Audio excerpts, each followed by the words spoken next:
Down payment assistance often feels like this big, scary thing. I get a ton of questions around it all the time. So hopefully we're going to demystify it for you, give you the basics of down payment assistance 101, and we're going to stay specific to the state of Washington. So if you are at all curious what it is, how it works, who qualifies, and if it's right for you, stick around.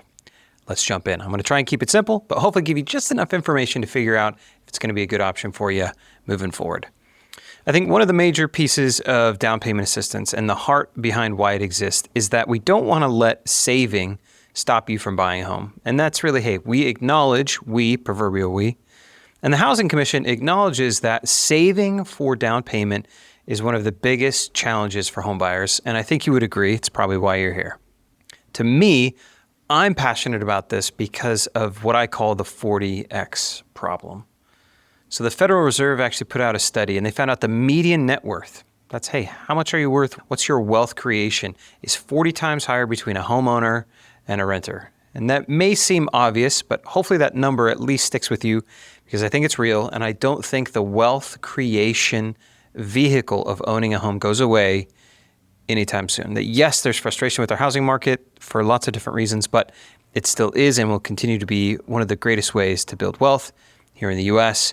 So that's where my passion comes from. And so what I ask and what I am passionate about this loan program is because I simply ask, can down payment assistance be your path to wealth creation? And I think it's worth exploring. It might not be the right answer for you. Hopefully we'll figure out if this is the right answer for you through this presentation or through a conversation.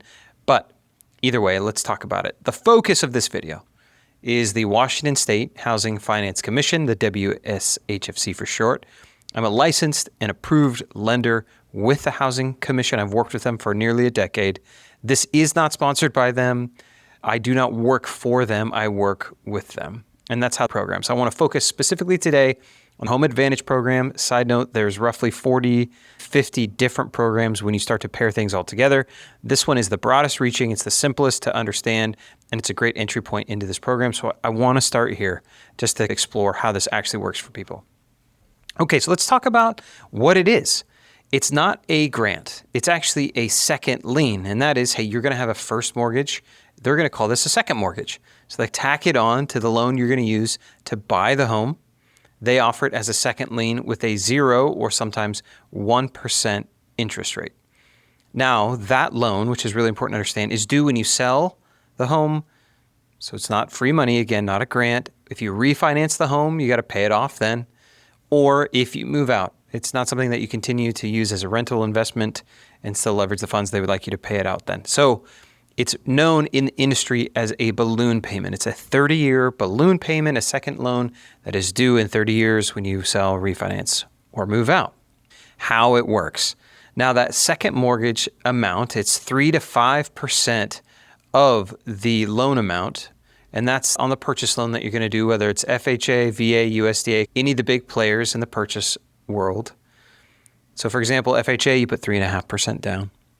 That 3.5% down loan, you can get a percentage of that in assistance. Funny math, but just understand if it's 3.5% down for FHA, you can get enough to cover that required down payment, maybe a little bit more. The math works out to be a little bit more to help with some of the fees for the program as well. Now, the other key here is there's actually no monthly payment. It just has the interest rate at 0 or 1%, and it's, again, due when you sell, refinance, or move out. Now, I will say, the trade-off here is that it does come with a higher interest rate, which offsets the monthly payment a bit. But again, there's no payment on the second mortgage itself. There's plenty of assistance programs out there that are forgivable or they come with payments. So worth exploring some of these, but in my experience, this is still a better and stronger loan option for a lot of people that are out there. Okay, who qualifies? This is where you can check the box to see if this is a fit for you or not. You have to be buying a home in the state of Washington, and it's a primary residence. So you have to live there. You can't use this to buy a second home or an investment property, but you don't have to be a current resident. So for example, if you're getting a job or you're transferring into the state, you're buying a primary residence here in the state of Washington, yes, you qualify. With the Home Advantage Program, there's actually no first-time homebuyer requirement. So when you're out there and you say, oh, I'm a first-time homebuyer, what are the first-time homebuyer loans where you feel like, I'm a first-time homebuyer, I get all these advantages. Well, in this one specifically, what's great is you don't have to be a first-time homebuyer to qualify. We see that sometimes if you maybe co-signed or you're with a spouse on a loan and now maybe you're no longer together. This allows you to still use down payment assistance on the second purchase. Or, for example, maybe you got into a situation where you had to move, transfer for your job, didn't have enough equity to pull from one home to buy another. You can still leverage this as an opportunity to continue and remain in the wealth building and wealth creation of home ownership. So I think this is an important one. Sometimes that throws people, they're surprised by that. They're excited by that. Now, I will say this, and this is going to have an asterisk. So 580 credit score, that is the listed minimum. But the important piece here is it is subject to the credit approval of the first loan. So we'll go back to that example, say FHA loan. You have to qualify and have an approval for an FHA loan to use the program. And yes, if your credit score is as low as 580, you can still qualify. There is so much more to that. And I would say every loan is subject to credit approval. So even with a lower credit score, there's still some things we have to take care of, okay? But maybe you have a lower credit score, you have a second borrower with a higher credit score. Sometimes that can help. They do allow for a cosigner as well, as long as the credit qualifying income, which just basically means, hey, look, everybody on the loan, as long as your income is at or below this current level of $215,000 statewide. And again, it's 2026. The number does tend to change from time to time. We have King County to thank maybe for that income limit, so it's very robust. So flexibility on credit, robust income limit can make this an option for people. And the bonus here, I think, with the qualifying income is that it allows for cosigners who aren't going to live there as well. So that can be helpful for anyone in that first-time homebuyer range who's feeling like, hey, we're just trying to get in. Or even with that income limit, especially if we go back there, this allows for multi-generational living. We're seeing that, right? We see aging parents or kids and parents living together. Obviously, it's expensive in the state. We understand that.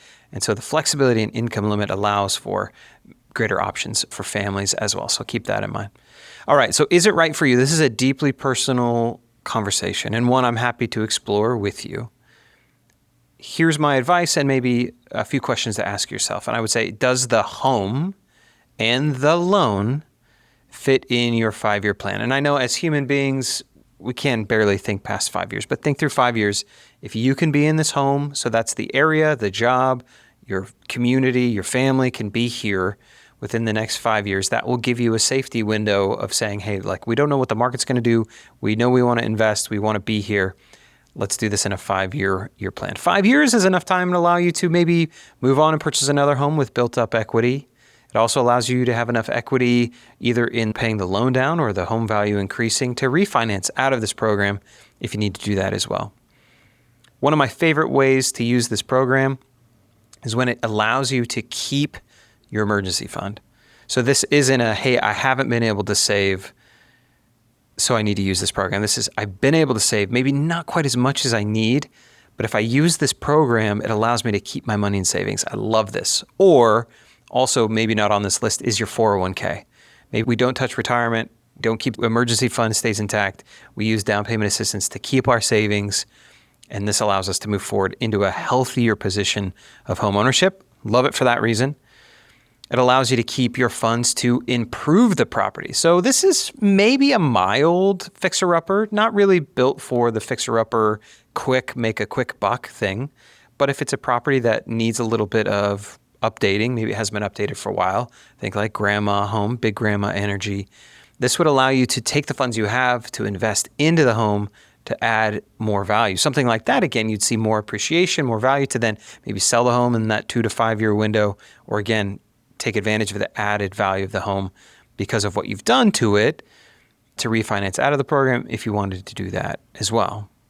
So think of it that way. Love using it there as well. I will also say this, if you're newly into the workforce, so maybe you've had your job for 1 to 2 years, you're out of college, you're working, you feel good about your income, you feel good about your budgeting, but you're like, man, my saving just isn't quite keeping up with where I need to be, or you feel maybe behind the curve a bit because you just don't have the time in the workforce. But I think to do that, you still need a strong foundation of financial health. This program isn't a, wow, I'm terrible at savings, but I should own a home, so I'm going to use it. This is a added benefit for people who feel financially sound. They just haven't had the ability to save like they need to keep up where home prices are at. So I like it for this reason. Again, strong foundation of financial health, leveraging it as a way to just skip ahead, right? Instead of this being a 3, 4, 5-year plan, this is something now we're moving that home purchase up. So instead of continuing to rent for those 3, 4, 5, 10 years, you're now in the wealth building game, the appreciation game. Again, that 40x problem that we talked about at the beginning. I will say this also, that yes, some circumstances also allow you to buy a home using this program to offer safety and security. So if this is maybe something that there's been changes in your relationship, in your family planning, and you need stability as a single parent, this can also be a really great resource. That sometimes there are transitions in life where you're secure in your income, you're secure in your community, just need a little help because financially there's maybe been a hit, whether you've been sick or separated, you name it, the list is long, life comes at you quick. This can be a great way to offer that, what we call safety and security of home ownership. Again, deeply personal, but hopefully that was a really great 101 overview of how down payment assistance works, what it actually is, and is it right for you? Always happy to start the conversation. You can do that in the comment section. You can also head to applywithrj.com. I've got a ton of great resources there, including a quick survey you can do to see how much you could pre-qualify for. You can also grab a time on my calendar. I do hold space for individuals who are just curious how it works, is it right for them, and exploring how they make homeownership a reality, which is something I'm super passionate about. So look forward to hearing from you. Stick around, do all the things, comment, like, subscribe, and happy house hunting.